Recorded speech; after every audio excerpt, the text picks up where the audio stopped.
morning, everyone. Welcome to Pattern a Day. I'm David Getson.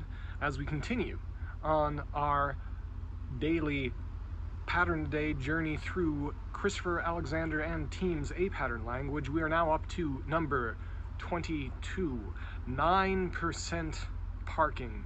So this one is pretty significant. The novelty of cars and the kind of weird design panic that happened in response to them, with the idea that you had to make downtowns ready for the modern world.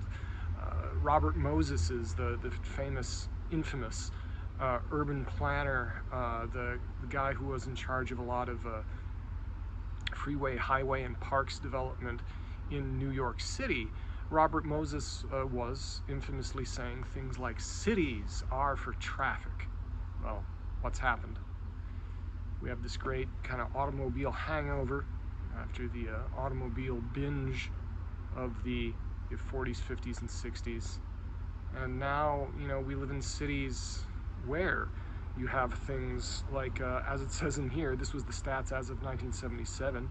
If you know, like, share, and subscribe. Comment down below if any of you parking folks out there know the updated stats on this. A lot of people get very motivated about parking regulations. California actually got rid of a lot of parking minimums. For example, the things that a lot of our clients enjoy, which is to get ADUs, additional little dwellings in their backyards.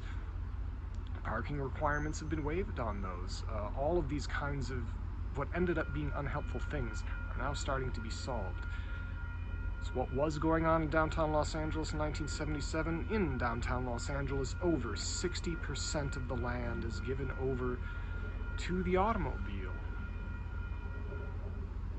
A lot of people like to talk about, a lot of political editorialists like to talk about the movie Falling Down, which, when it came out, I thought looked like a really stupid movie about just a disgruntled guy. But you should have some sympathy. The whole point of the movie, so you're supposed to have some sympathy for the disgruntled guy and realize how screwed up the situation was. A lot of, I think meaningfully so, a fair amount of those, and I've not seen the whole thing, but I've seen some of the clips, a fair amount of those scenes have to do with destroyed what used to be downtown areas, just completely destroyed. If you create a situation where the downtown, which is supposed to be full of life, full of business, even full of property tax, how much property tax you get, and this is kind of saying that word again, Chicago, kind of a Chicago perspective. Hey, how much property tax you getting on that parking lot? Not that much. Parking lots are just not a good investment for cities. They're not. You probably had some vested interests who were obsessed with creating them for one reason or another. Let's see what they say. How do we solve this? Very simply, when area devoted to parking is too great, it destroys the land. Straightforward problem, huh? Straightforward diagnosis. Therefore, how they arrived at 9, I'm not sure. Therefore, do not allow more than 9% of the land in any given area to be used for parking. In order to prevent the bunching of parking in huge neglected areas, it is necessary for a town or a community to subdivide its land into parking zones, no longer than 10 acres each, and to apply the same rule in each zone. And a lot of the reactions to this would say, well, you guys, it's going to cause the problems and this and that, and don't you remember how bad it was in the 40s and we couldn't do this and we couldn't do that?